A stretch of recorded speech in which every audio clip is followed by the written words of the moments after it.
This video shows the installation of Hubbell's EM MB5 meter box clamp.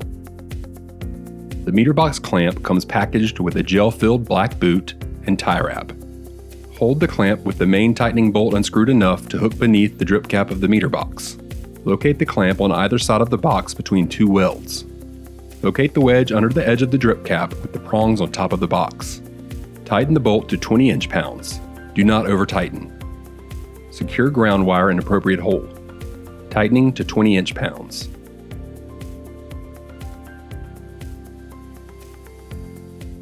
Place the gel-filled boot on the top prongs to shed water.